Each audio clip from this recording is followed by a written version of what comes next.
Hello, and thank you for joining us for this Iowa Fraud Fighters virtual forum. Today we're talking about protecting your loved ones from investment and Medicare scams. My name is Bob Waters. We're joined today by Andrew Hartnett, Assistant Commissioner for Securities and Regulated Industries for the Iowa Insurance Division, and Jeanne Mentel, Senior Medicare Patrol Program Manager for the state of Iowa. Be sure to submit your questions in the comments, or you can email them to us throughout this webinar at info@iowafraudfighters.gov. We'll get to as many questions as time allows during our time today. Just a reminder that we are employing social distancing from our auditorium here in Des Moines, so we'll be using one podium for both of our speakers. Also, you'll want to know that 1 of every 3 Americans 65 years of age and older are affected by financial abuse within a 5-year period, with seniors losing $36.5 billion to financial exploitation, criminal fraud, and caregiver abuse. Many of us here in Iowa think fraud simply won't happen to us or our family members, that we're able to spot scammers easily or outwit them ourselves. But as we're about to learn, falling victim to fraud can have devastating effects.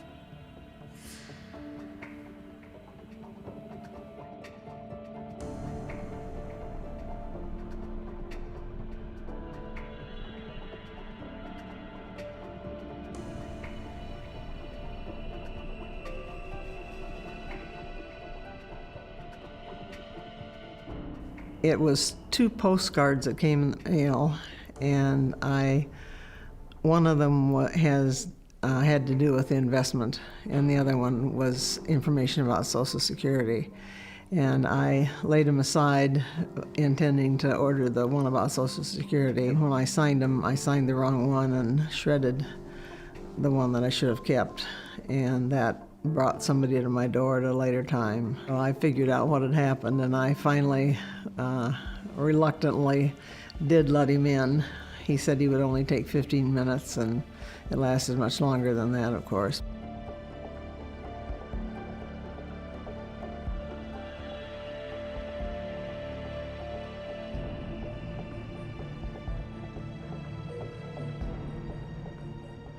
They offered a really high interest rate, and about that time we sold some property, and they knew about that. And I think that's what kept them coming back and keeping in touch with me, because they knew that I was going to have some income and would have something to invest.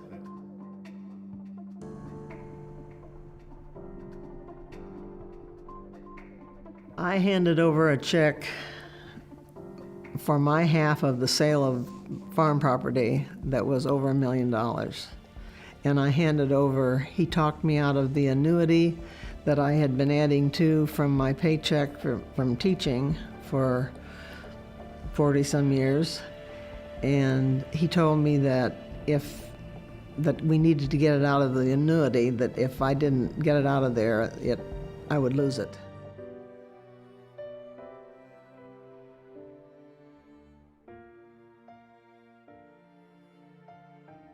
I always thought that people had to be pretty stupid to let it take place, but I sure got fooled, and I was well aware that things like that went on. But I think you have to watch out, because they have all kinds of charming things to say and get you off your guard.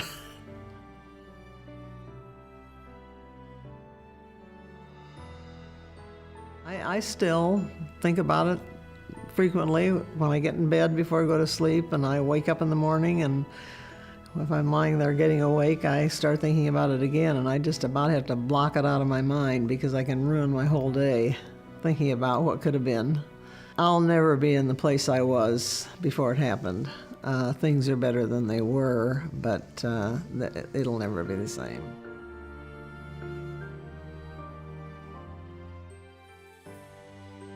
I don't trust people as much as I used to.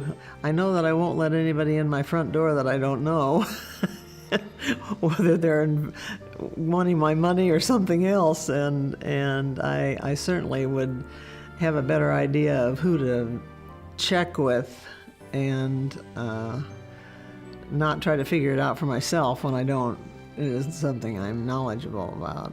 You just have to be very careful, because you can ruin the rest of your life if you aren't.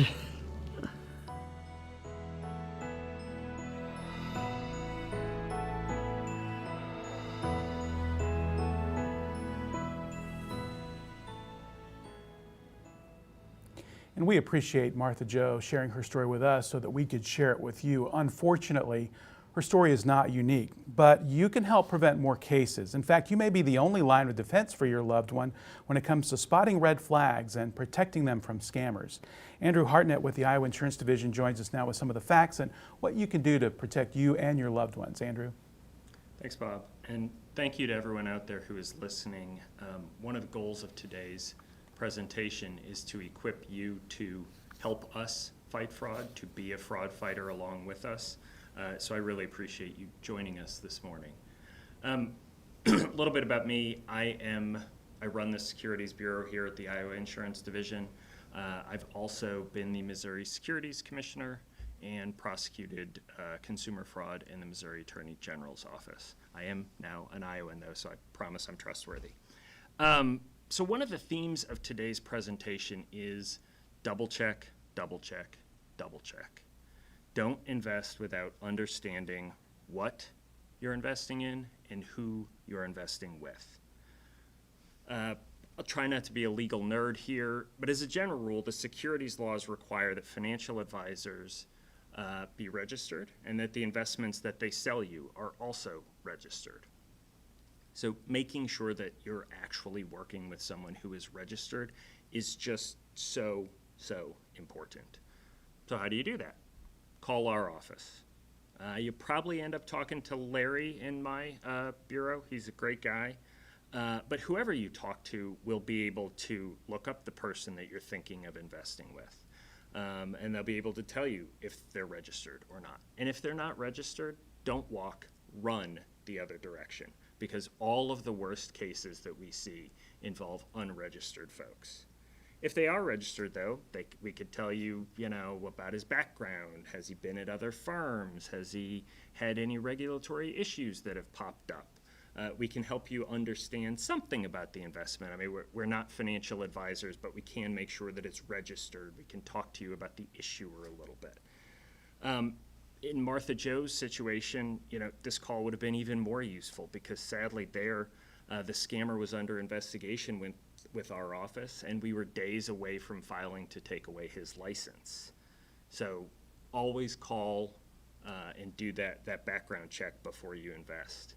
Another thing that you can do, I was thinking about, what if somebody is sitting at home at 9 o'clock at night and our office is closed and they want to do something? Google. Google is a shockingly good tool to find out information. When I was Missouri Securities Commissioner, there was someone who told me that he was about to invest with a guy, and he decided, I'm going to Google him. And he found out that the Missouri Securities Division had issued a cease and desist order against him. Obviously didn't go through with that investment, but that last second Google check saved him from losing money. You may not find that kind of a smoking gun every time, but is this a financial advisor who has created a professional seeming profile? Or do you do a Google search and the only thing you see is, that this person is listed as like a survivor in a obituary somewhere? Well, most financial advisors want business. They're not only going to be on the internet listed as a survivor in an obituary somewhere. So, Google isn't a substitute for calling our office, but it can give you a lot of useful information, and it'll allow you to have an even better conversation when you do call our office. Finally, before we move on, I just want to note that, fraud is shockingly big business. Studies estimate that roughly $40 billion a year is lost to investment fraud, and you heard Bob in the intro mention $36.5 billion to financial exploitation. That's a lot of money. And so one of the key takeaways, I think, for today's presentation is to arm yourself and your loved ones with the knowledge to know that you're dealing with a legitimate advisor, you're dealing with a legitimate investment, and that way you can avoid being a part of those statistics. Okay, so let's talk for a minute about some of the top financial scams. One of the classics is a Ponzi scheme. Say a classic like, Gone with the Wind is a classic. This is not a good kind of a classic. But this just refers to a scheme where later investors' investment is used to pay off the first investors. So robbing Peter to pay Paul, if you will. This was the Madoff scam. You know, that's one of the most famous ones recently. But since then, there have been hundreds of cases brought by state and federal regulators. And sadly, with the market volatility earlier this year, Ponzi schemes are at a 10-year high. Just here in Iowa, in May, someone went to prison in Fairfield who was involved in a $2.1 million Ponzi. Our office took action against him about 4 years ago, and then as part of the criminal process, he was put in jail just earlier this year. All right, so another topic, private placement offerings. Issuers like to sell securities through private placements because it's generally easier and quicker. It's also less expensive for them than conducting a registered securities offering. But these are investments that are only for qualified investors. Sometimes securities regulators will say sophisticated investors. But there are requirements that people have to meet to be able to do this. There are rules about how much of your portfolio can be put in these types of investments because they tend to be illiquid and more risky. And so, anyone who is suggesting, hey, I've got this great private investment that no one's heard of, and you should give me all of your money for it, don't do it. We've also started seeing COVID-related scams, right? I mean, one of the things we're going to talk about in a minute is promissory notes, but COVID is such a great story. If you're a scam artist and you're trying to tell someone a story about like why you have a bead on this investment that nobody else has, well, what better topic than the vaccine for the pandemic that is causing us to do this presentation in this different way? And we are starting to see that. Oil and gas schemes, gold and silver. These are things that we have a gold and silver investigation going on right now that's really, really frustrating. A lot of times this is people telling you, well, this is something tangible. The stock market, who knows what that really is? Who can understand that? This is something tangible that, and there are great oil and gas investments. You can invest in a gold ETF on a registered stock exchange. I'm not trying to tell you that these are investments you should never take part in, but they are investments that scammers use to separate you from your money. So the last one I want to hit on the run through these scams is promissory notes. This is the number one type of criminal fraud that we see in Iowa. Well, securities fraud, but think about it this way. If you loan me, say, $200,000, boy, I'll give you a guaranteed 10% interest rate because it's going to allow me to finish this real estate investment in Ames, and I just need your money to push it across the, not happening. I've changed some facts because that case hasn't been filed yet, but that's very similar to an actual investigation that is in our office right now. So those are some of the examples of what you may see. But let's talk about why do scams work, right? I mean, it's hard for anybody to be sitting there in this eating lunch and listening to me and thinking, boy, I'm going to fall victim to a scam. I mean, we all think that we're not, right? So one of the things that I want to convey to you is a big part of the reason that scams work is because scammers are really good at what they do. And when I wrote that, I thought, do I really want to say they're good at what they do? Because, I don't really mean good in terms of like you want them to marry your kids kind of good. But, I mean, they're skilled at scamming. I worked years ago on a consumer fraud case that ultimately resulted in the owners of the company going to jail. And the back end of that company, like which consumer was refunded this amount of money on this day for this reason, it was just as big a mess as you would expect a criminal fraud to be. But the front end, the sales portion, boy, they were highly organized with such detailed rebuttals to make it difficult to say no.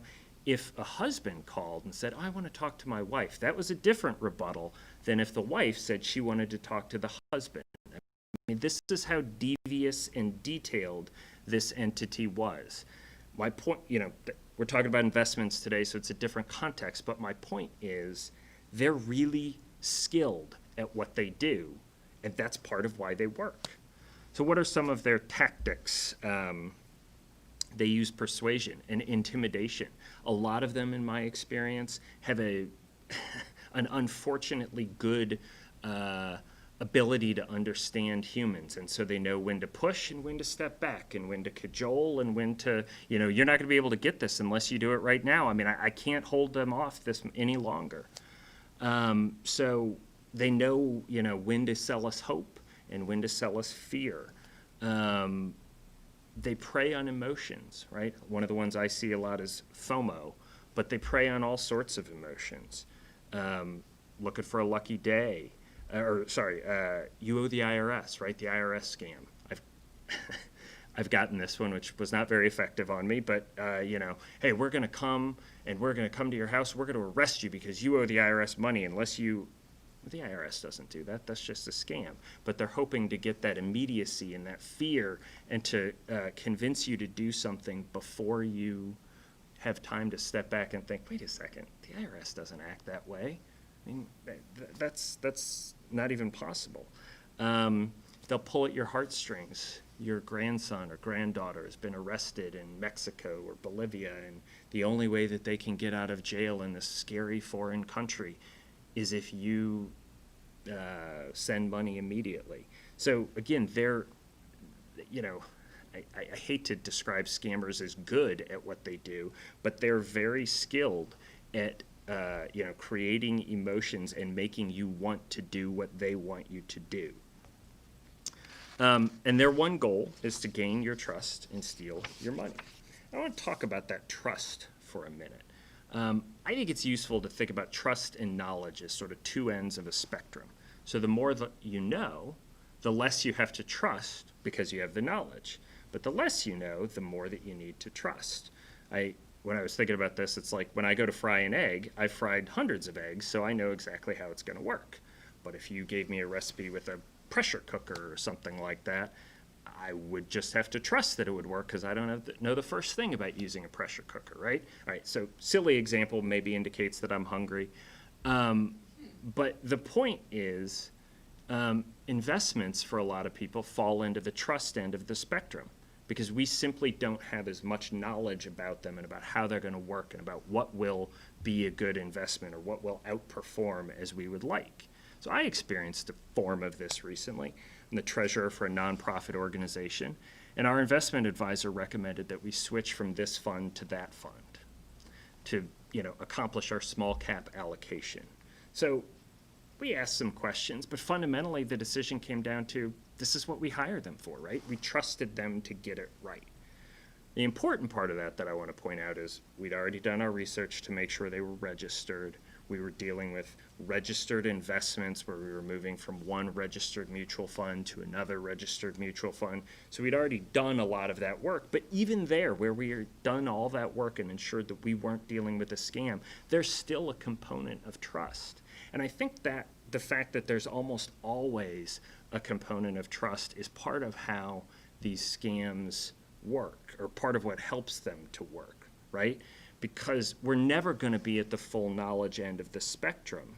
And so sometimes it's just easier, it's mentally easier to just say, you know what, I'm going to stop asking all these questions about this thing that I don't fully understand, and I'm just going to trust my guy. I'm just going to trust the financial advisor I'm working with. But once you're in the full trust zone, then you don't have any ability to make sure that they're not scamming you. So you have to resist this temptation. You heard Martha Jo say in the video that she never thought it could happen to her. And I think that's a natural human instinct, right? We're too smart to let this happen to us. But in my experience, avoiding a scam isn't about intelligence as much as it is about doing the investigation to avoid being in that pure trust zone. The key to fighting back against scammers' skill is obtaining this knowledge and doing enough investigation to be sure that you're dealing with a registered person selling you a legitimate investment. Okay, so let's talk for a minute about victim profiles. Older Iowans, a lot of victims are older, and one of the reasons for this is just, older folks tend to be the ones that have the money, so if you're a scam artist, that's who you're targeting. But another issue relates to, growing medical field in terms of analyzing and understanding mild cognitive impairment.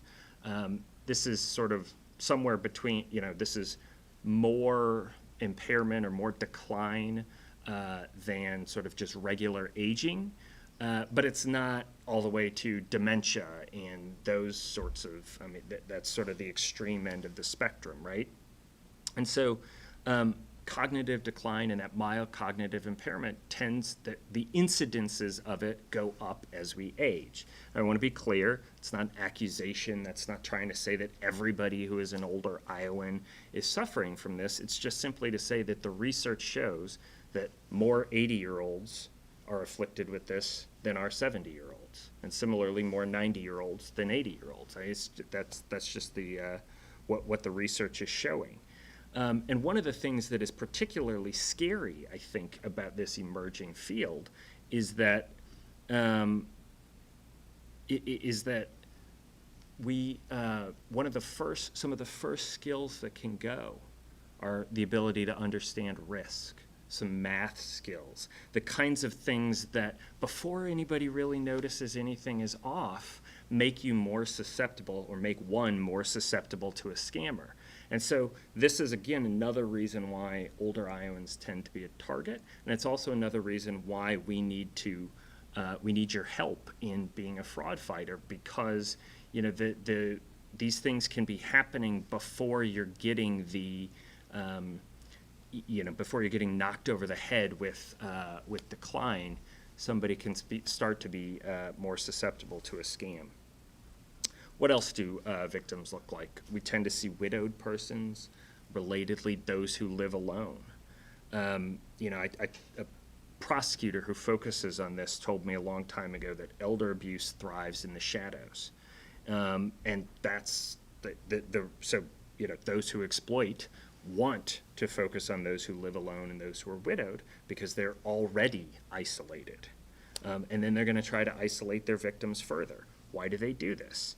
Well, that isolation helps the scam artist in a couple of ways. First of all, the victim has fewer people to tell that might end what is going on. And so that's a benefit to them. But the other thing is it makes the victim dependent on the abuser, right? I mean, we've seen cases where people don't want to tell you what is going on with their abuser because that's their only quote unquote friend left. That's their only link to the outside world. And so, that's terrifying on our side of the fence, but it is why scammers want to focus on those who live alone, because they can perpetuate their scam if they have a victim isolated. Those who have been defrauded before tend to be victims. We see recovery scams where someone loses money in a scam and then they get contacted by somebody else. Hey, I can help you get your money back if you just send me $20,000. And it's just a second bite at the apple, either for the same scam artist or a related scam artist, or it's, but they know now that this person is susceptible to these scams. So particularly while we are physically distanced during this pandemic, it's more important than ever for caregivers, neighbors, friends to check on isolated seniors. To go back to my previous point, you never know when that friendship will provide the light that a victim needs to emerge from their abuser's shadow. So let's talk for a minute now about signs of victimization and exploitation. Isolation from friends and family that we've just been talking about, that is frequently a sign. Unkempt appearance, sudden weight loss, or bed sores. There are stories that for those who work in this area of folks who, he was always in a suit and tie, he was always so prim and proper, and all of a sudden he showed up and his shirt was untucked, or those sorts of things are signs that something is amiss. An unjustified selling of property.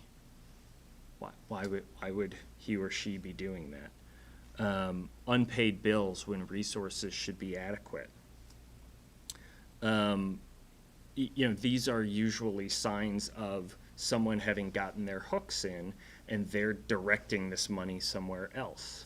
I've been involved with a case where the victim was abused by her doctor's son. So doctor's son started taking her on, running certain errands with her. And then all of a sudden, she's taking out a HELOC on her home for this investment scam that he had, where he was going to turn her home into a rental property, and he was going to rent it out, buy these other houses, and he had this whole idea.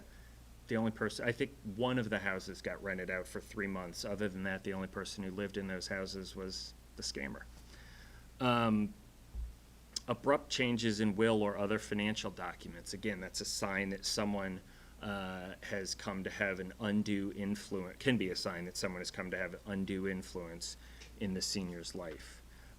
Sudden large withdrawals or unusual activity, same kinds of things where you're just seeing this, that there's no reason that this should be happening, what's going on. So, investor self-defense tips. And hopefully one of them is we've already hammered enough that you can shout it. If you were here in the room, you could shout it back at me. But before we get to the obvious, call us, beware of the invest today, right? I've never been a part of a legitimate investment where the advisor was like, you really got to decide today. If you don't decide today, I can't get you in. And so that false urgency is just a standard tactic. Understand the investment. Again, if to my earlier treasurer example, you may not understand the investment to the point of, in the same way that the investment advisor does, and that's okay. But you want to understand it enough to go, okay, this is providing me small cap allocation. Those tend to grow faster over time. That's why I need this. And that level of understanding is what we're talking about. If it seems too good to be true, it usually is. I think the standard way. My boss likes to change it to, if it seems too good to be true, it is. So we're gonna go. So keep that lens on, right? There is no magic, no risk, 10% guaranteed return. It just simply doesn't exist. Stop, call, confirm. Stop. Don't get pressured into the investment. Call the insurance division. Check to see if the person is licensed. We talked about this earlier. And then confirm the accuracy of the information you've been given. And finally, maybe you go down part of this path and you do you call and you figure out, okay, this isn't for me. I think this is a scam.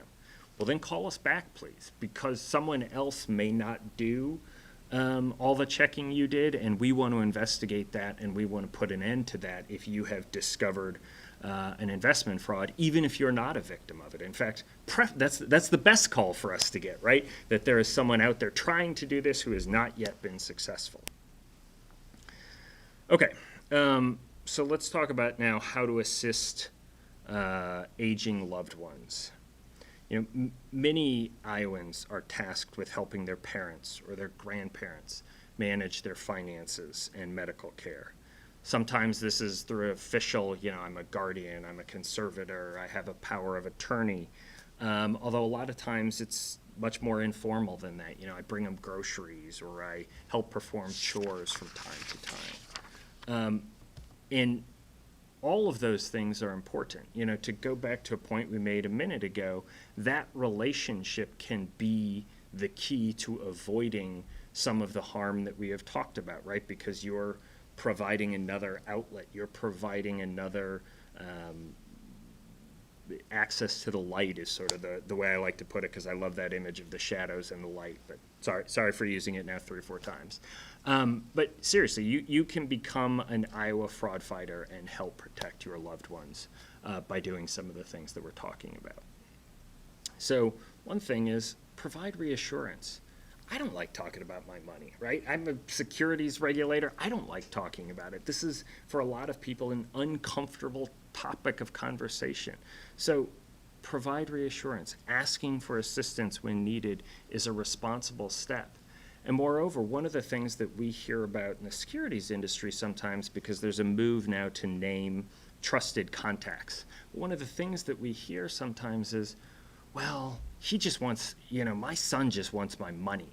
That sometimes it doesn't feel like children are asking for the reasons we're talking about today, but, so if you're an older person in that situation, pick somebody else. Talk to your pastor. Find someone that you can trust.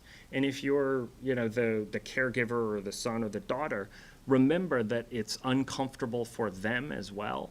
And so while you want to have the conversation, you also want to make sure that you're affirming their independence and not making them feel like you're just in it to understand their money and what you're going to get, that sort of stuff. So, but talk to your parents and grandparents about the future.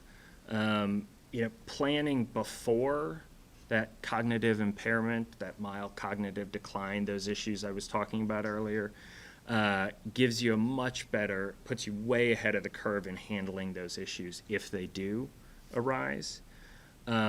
Obtain legal documents from an attorney. Someone who has done this, who has seen all of the different ways that these kinds of arrangements can go awry. Really, really important in these sorts of circumstances. An attorney will also help you understand the documents. As with so many things in life, it's one thing to get the right document, but a lot of making that document work is actually understanding it and being able to implement it correctly. So using an attorney helps you understand it. Last idea, review monthly statements together. Keep track of regular payments and check, what is that? Why did we, I remember there was a case I did a long time ago. It's sort of oddly relevant again because it was the census of the seniors in the year 2010. And so it was this nonprofit organization that sent out a census and then asked for a donation at the end of it. And the concern was, do people really understand that this is not, census.gov, the official U.S. census, given that this is the year 2010? And we did some investigating of people who had donated. It was shocking the number of people who did not even recall making the donation. So again, it may only be a $10 donation to, censusofseniors.org, but ask about it because it may be indicative of a bigger problem or a looming problem.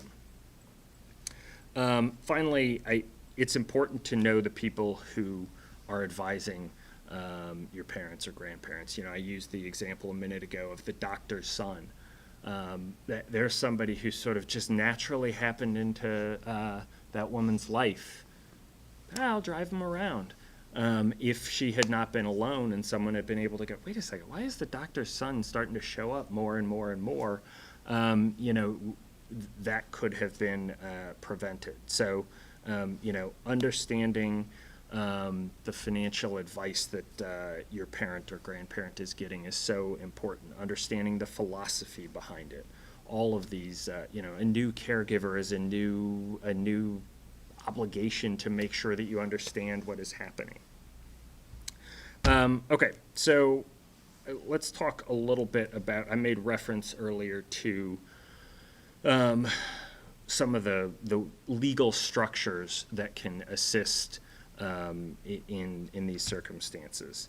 A power of attorney it authorizes someone to act on your behalf, either generally or in select financial decisions. Sometimes there's healthcare powers of attorney.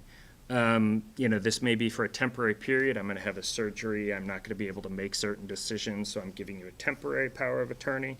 Or it can be a more permanent thing because the decline that the person is experiencing is more permanent. The really important thing here is, you're giving over decision-making to what's called the agent. And so the attorney, in fact, the agent, gets to make these decisions for you. So picking a good one is so, so important. The last thing I had down there has to be someone you could trust. I feel like I already said that, but it's so important I'm going to hammer it again. And then sometimes caregivers your parents, your grandparents may be out of town. It may be too far away to properly do some of the things that we've talked about. So guardians are appointed by the court to manage medical treatments, living arrangements, meals, personal care, non-financial matters. And conservators are appointed by the court to manage your financial affairs. Obviously, it's beyond the scope of what we could talk about today, whether or not those arrangements are useful in your personal situation. But there are resources from the Iowa Department of Aging, your local area agencies on aging, the Iowa Office of the Public Guardian. They all have resources to help you understand these arrangements and decide if they're right for you and your loved ones. So that's the end of my presentation. I look forward to answering any questions you have, and again, hope you'll join us as being a fraud fighter. Thank you. Thank you, Andrew. That's some good information there. And of course, just a reminder, if you do have questions, feel free to email us at info@iowafraudfighters.gov, or you can just put a note in the comments and we'll be getting to those questions here soon. We're compiling them as we speak. Now joining us is Jeanne Mentel. She's the Senior Medicare Patrol Program Manager for the state of Iowa. Jeanne's going to tell us a little bit about some of the Medicare issues and scams going on out there and what you can watch out for, Jeanne. Thanks, Bob. Yes, I'm Jeanne Mentel. I'm new with the S&P program with the Iowa SHIP office. I might be new, but SHIP's not new. SHIP has been with the Iowa Insurance Division for 30 years, and in 2018, a Senior Medicare Patrol program was added, allowing extra support in the fight against fraud, waste, and abuse. And Medicare fraud is big business. As mentioned earlier, any fraud is big business. Just to put it in a little bit of perspective, roughly Medicare fraud is costing the government $50 billion a year. That's comparable to the National Homeland Security budget of $40 billion a year. So that's a lot of money. Today, we have over 350 SHIP and S&P volunteer counselors working hard in 140 local organizations across Iowa. Our counselors help Iowans and their loved ones by providing unbiased Medicare information to best serve individuals' unique needs. Our SHIP and S&P counselors are a great resource to help Iowans prevent, detect, and report Medicare fraud. I want to take a moment just to thank all of our volunteers for their tireless work providing both in-person and over-the-phone counseling right now to help our beneficiaries and our caregivers all across Iowa. Today I want to share 3 things with you. 1, what Medicare has done to already protect you and your loved ones in identity theft. 2, how you can reduce potential Medicare fraud. And 3, how COVID-19 is really impacting Medicare and what are some of the current scams out there. In 2018, Medicare changed your cards to no longer include your Social Security number. Folks, I'm sure have heard all about this in last year's Fraud Fighters presentation as well. And the biggest reason for this change, of course, is to protect you and to protect your loved ones in Medicare fraud. So we're asking, please protect and guard your card and keep it confidential. You're going to guard it just like you would a credit card. Only give out that Medicare number to doctors, to healthcare providers, people you trust to work with Medicare on your behalf or your loved one's behalf. Beware of anyone that's contacting you and asking you for that Medicare number or your personal information or your financial information. Remember, your Medicare, your Part D plan, your Medicare Advantage plan, they're never going to contact you and ask for your Medicare number or your financial information. If you get a call like this, hang up. You can call us at the Iowa SHIP S&P office at 1-800-351-4664 and report a fraudulent call or suspected fraud call, and we'll go ahead and take that to the appropriate authorities. The key is never give out that Medicare number except to healthcare providers you trust. If your number is compromised or you think it might be compromised, again, give us a call. We're here to help you, and we'll help you get a new card. It's important that you review all of your Medicare statements. In addition to protecting that Medicare number, it's important that you know that you're only paying for the services that you've received. This means you should always review your Medicare summary notice, or MSN, and the statements that you get from Medicare. If there's a medical provider that's filed a claim for services, these are folks that you trust, that you know have provided the services when you're looking at those claims. Our SHIP SMP counselors are available to go through those MSNs with you, or your EOBs, your explanation of benefits. We're just a phone call away to schedule a one-on-one appointment at 1-800-351-4664. You can also find local SHIP SMP counselors on our website by county by visiting our new website, SHIP, and that's with 2 I's, SHIIP.iowa.gov. We want you to take a look at every notice you receive and look for providers who might be billing for services or medical supplies that you did not request. Some of the biggest scams that are being uncovered are when a person says, I didn't receive these services from this provider. Why am I being billed for it? We want you to keep good record, write down your appointments, and give us a call on anything that looks suspicious. It could be just a simple billing error, or it could be fraud. Our SHIP and SMP counselors can help you understand and review those Medicare summary notices. If fraud is suspected, again, we will report it to the appropriate federal authorities. So let's talk COVID-19 scams a little bit.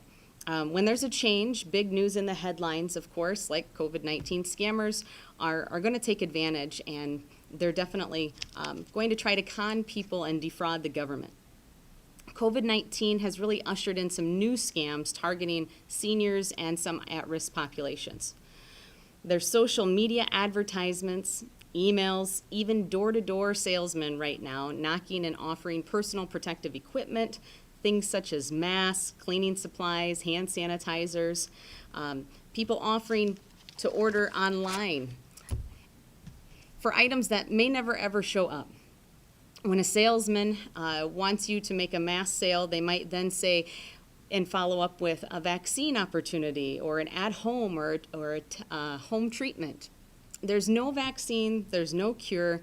If anyone approaches you, again, with an opportunity to get a vaccine or a home treatment option, we want you to report it immediately.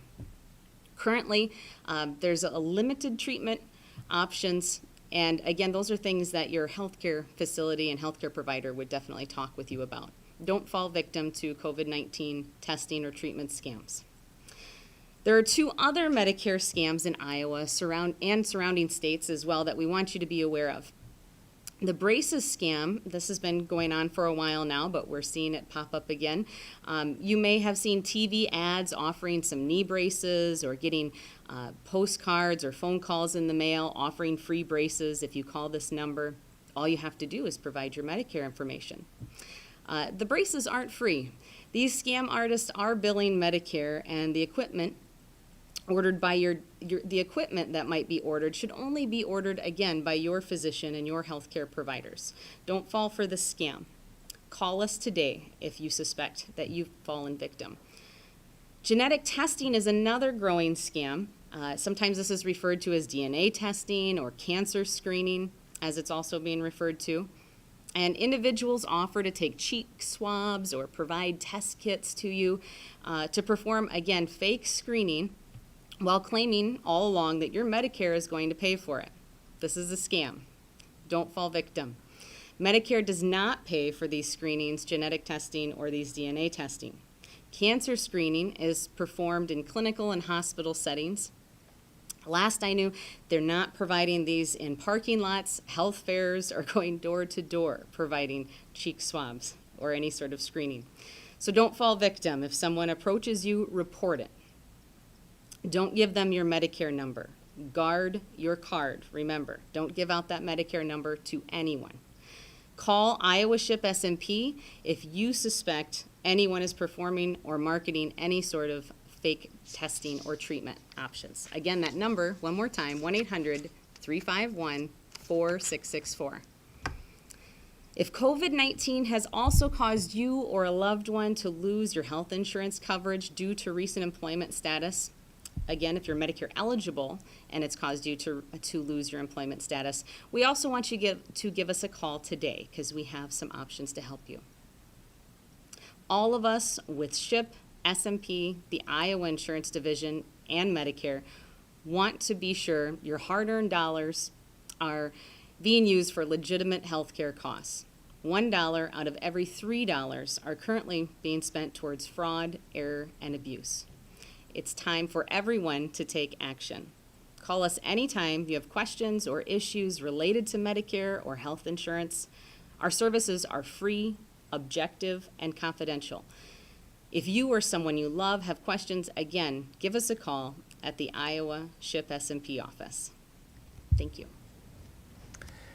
Thanks, Jeannie, and we do have some questions that have come in, so we'll get right to those. First question is for Andrew.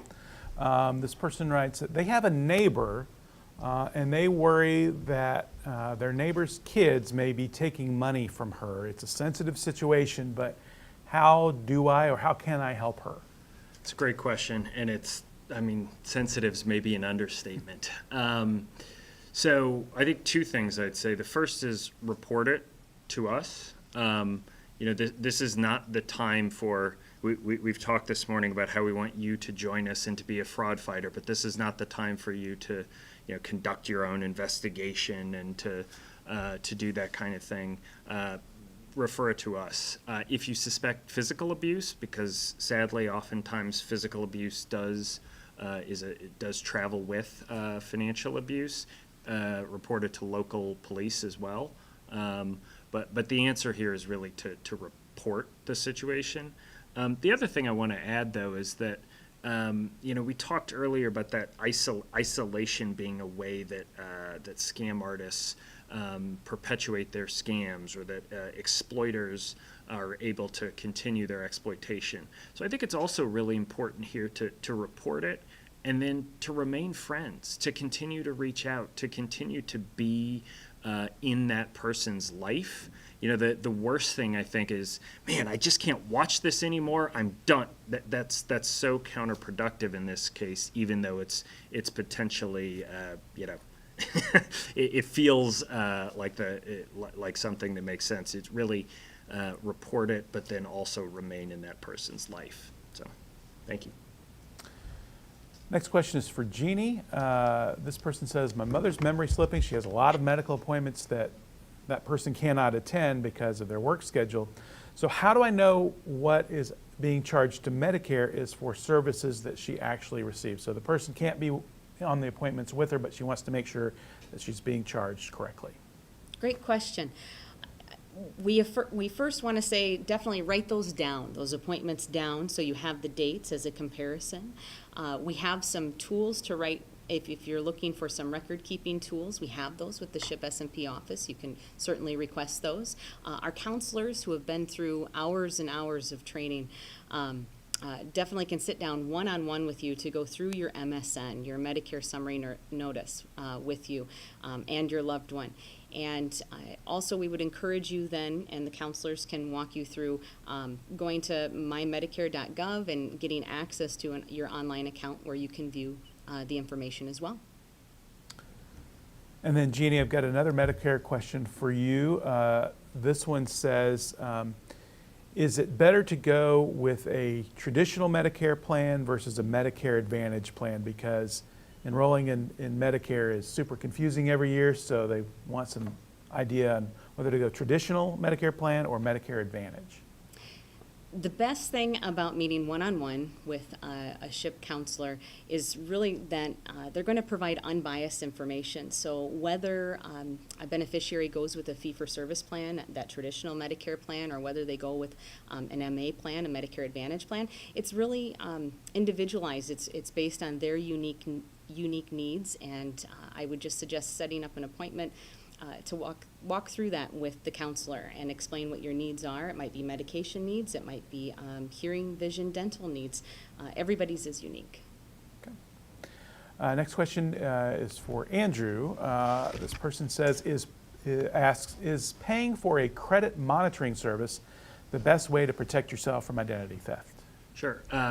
So, if you think about how a credit monitoring service works, it's going to monitor your credit, and it's going to be able to alert you to the fact that it's, if you are the victim of identity theft, that someone is using your information. But there's actually an even more proactive tool, which is the credit freeze. So all three major credit bureaus are will allow you to freeze your credit so that nobody can take out, even if they steal your identity, they can't actually take out a loan in your name. They can't open a credit card. They can't do any of that kind of stuff. And there's no cost for that. There are now laws in all states that credit freezes have to be provided for no cost. If you have if you do that and then you think, okay, I want to get a new phone plan and they're going to check my credit, or I'm moving or something like that, then you'll have to call the bureau and unfreeze it. So there will be a little bit of work should you need to obtain credit, but this is a proactive way of preventing identity theft. So.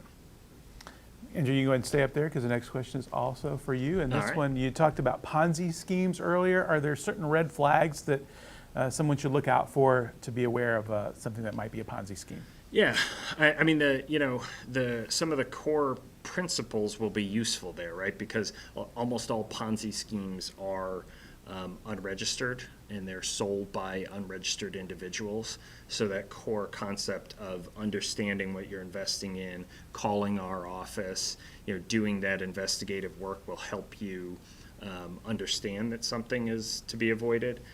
In terms of a Ponzi scheme in particular, beyond those characteristics, typically they're going to guarantee you a high rate of return with no risk. And that just simply doesn't exist. But one of the ways in which they convince people to invest is they offer that, well, it's a guaranteed 10% rate. Your savings account isn't offering you 10%, is it? And I can offer you that with no risk. And that just simply doesn't exist. So that again, is another major red flag for a Ponzi scheme. And the key is to call if you think that might be it. Call the Iowa Insurance Division. That's right. Call, because we'll be able to tell you, no, George is not, and I have nothing against Georgia, sorry. I've seen Hamilton recently, so the king is on my mind. But, he is not registered. Again, as I said earlier, don't walk, run the other direction, that kind of thing. So we'll be able to help walk you through understanding if the investment is legitimate or if it could be a Ponzi scheme. Okay. Next question is for Jeanne, another Medicare question. And this one, is it better to leave my Medicare card at home or carry it with me in case of an accident?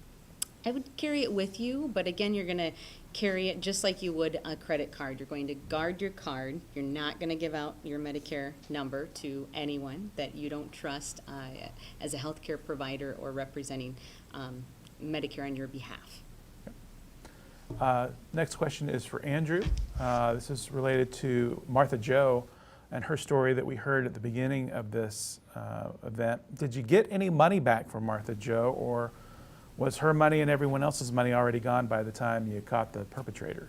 Yeah, sadly, in that case, it was the latter. The money was already gone by the time we got involved. The perpetrator did end up in prison, so there's that element of justice to the story. But in so many of these cases, either the money has gone to pay, if you think about a Ponzi scheme, you're robbing Peter to pay Paul, the money has gone to pay earlier investors, or I can't tell you the number of cases I've been involved with where, the bank records demonstrate that the money went into, a mortgage, baseball tickets, just personal expenses. And so it's sadly all too often true that the money is not there anymore, and that was the case with Martha Jo.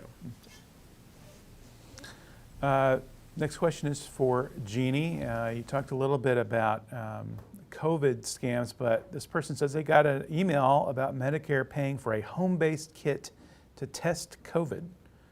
Actually got an email, so is that considered a scam? I would say yes, that if it sounds too good to be true, it is. I think last I heard from the FTC that there was maybe one marketable home test kit, but I have not heard that it's come to Iowa yet.